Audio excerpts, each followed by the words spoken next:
Bom dia, meus amigos, ou melhor, boa tarde, amigos, né? Hoje, 16 de janeiro, quinta-feira, falaremos sobre o tema Entenda a sequência do que Cristo fez pelos seus, amém? Eu gosto muito desse tema, tá? E a sequência é simples, tá só num versículo só, ele resume bem. Primeiro, ele nos conheceu. Segundo, nos predestinou. Terceiro, chamou. Quarto, justificou. Quinto, glorificou. A partir dessa sequência, você entende quem é, tá? E quem não é. O resto é descendência da serpente. Olha só. E não da mulher. Olha o que diz em Gênesis lá em 3,15. E os que foram contaminados, nascidos da mulher, receberam essa sequência. Está escrito aí no texto. Como lidar com isso? Né? Como entender isso? Em Romanos 8,29 já diz o texto direitinho, ó. Porquanto aos que de antemão conheceu, deixa eu ver se ele está ligado aqui, tá. Porquanto os que de antemão conheceu, também os predestinou para serem conformes à imagem de seu filho, a fim de que ele seja o primogênito entre muitos irmãos. E aos que predestinou, a estes também chamou. E aos que chamou, a esses também justificou. E aos que justificou, a esses também glorificou. Está aí a diferença entre os que são e os que não são. Não basta pensar, tem de saber falar o que se pensa. Provérbios 22:11 diz: o que ama a pureza, né? O que ama a pureza do coração é grácil no falar, e ele vai ser amigo do rei, tá? Muitas vezes, pessoas desesperadas dizem: é o diabo que me persegue.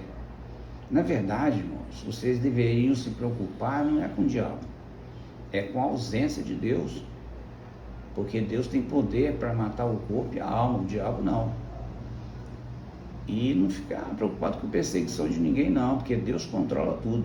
Salmo 38:21 diz: não me desampares, Senhor, Deus meu, não te ausentes de mim.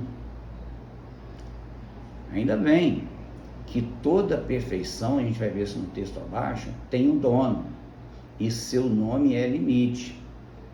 Ainda bem que temos um alvo ilimitado a partir do seu nome, que é a palavra de Deus. Olha o que diz no Salmo 119:96.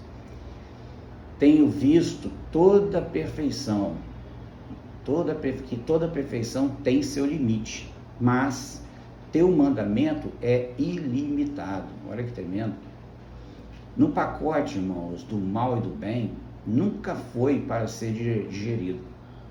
Não é em vão que foi proibido, mas sim o pacote da vida. Se você vive em conflito para estabelecer a harmonia entre o bem e o mal, esqueça. Foque na vida. Olha esse texto de 22:14 em Apocalipse, que ele é um update de Gênesis, tá? Bem-aventurados aqueles que lavam as suas vestiduras, lembra? Depois nós vamos explicar, no sangue do Cordeiro, para aqueles que lhes assista o direito à árvore da vida. Agora é outro detalhe. E entrem na cidade pelas portas, outro detalhe. Primeiro observe a comparação com Gênesis. Olha como é que é incrível. Lá eles lavaram suas vestiduras no sangue do Cordeiro, tá bom? Em Gênesis 3:21, Deus mata um cordeiro, o sangue é derramado e se vestem de couro do cordeiro, porque eles estavam vestidos de folha de parreira, tá bom? 2. Aqui ele tem o direito à árvore da vida, Zoe, né? Não é bios, né, de coisas da vida aqui, Zoe. E sim Zoe, referente à vida eterna. Lá no Éden, Gênesis 2, 16, 17, não podiam comer da árvore do bem e do mal. Eles podiam comer da árvore da vida, mas comeram justamente o que Deus falou para não comer. Ou seja, elas estão no mesmo pacote. A gente tem que ter cuidado com esse negócio de bonzinho e malzinho, tá? Não era para absorvê-los. 4. Aqui eles podem entrar na cidade pelas portas. Lá, 5. Eles foram expulsos, está lá em Gênesis 3, 22, 24, pela porta do Éden, que foi lacrada por um anjo. Percebeu a diferença?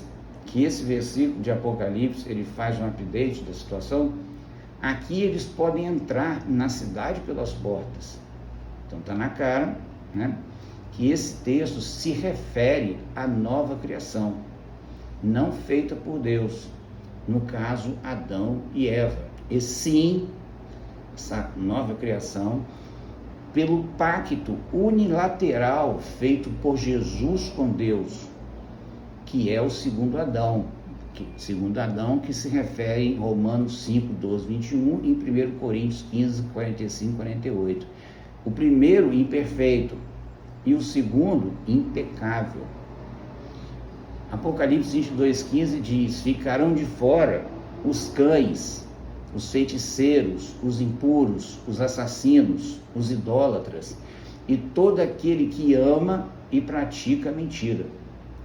Os que ficarão de fora estão incluídos nas 3 bem-aventuranças do versículo anterior. Olha o que está escrito aqui, ó. Primeiro, os cães. Óbvio que não é cachorro, né? Mas está se referindo aos homens domesticáveis, mas por causa e efeito, por interesse próprio, justiça própria, vivem as circunstâncias e não o foco do Evangelho. Não pensam no céu, criam raiz aqui na terra, essa terra amaldiçoada. Segundo, os feiticeiros, tem a ver com aquela turma, né? A palavra aí é farmaqueia, né? Que usam remédios para enganar o povo, faz aquelas orações, né? Para abençoar, aquela garrafada, com invocações para abençoar tais remédios. Deus não se agrada nada disso, irmãos. Então, isso tudo acontece nos tempos de hoje. A palavra impuro aí é a mesma palavra que está em Efésios 6, 22, das 15 obras da carne. A palavra ali é prostituição, mas que quer dizer porneia, tá? Que tem a ver com vender, que não tem a ver com vender o corpo, simplesmente rodar bolsinha na rua, tá? Mas obter prazer sem amor. Só que lá em 6:22 fala a palavra porneia. Aqui está falando, a palavra que você vai ler no português, está falando do impuros, tá? Só que na verdade, por trás dessa palavra está escrito a mesma do 6:22, que é porneia. Ou seja, você vai ter prazer sem amor, tipo, cônjuge casado no civil e no religioso, e mantém relações sexuais com sua esposa. Acha que está tudo bonitinho? Não, e se for sem amor, é pecado, tá? Porque Deus, ele não dá prioridade, tá, à instituição. Deus dá prioridade à palavra dele, e a palavra dele é que tudo tem que ser feito em amor. Se você está tendo crise no seu casamento, a melhor coisa que você tem que fazer é tentar recuperar, tá? E muitos até expulsam pessoas da igreja que são divorciadas, mas a Bíblia fala que o único pecado que não tem perdão é a blasfêmia. Esses dias eu vi uma pessoa falando sobre isso aí e falou só bobagem, entendeu?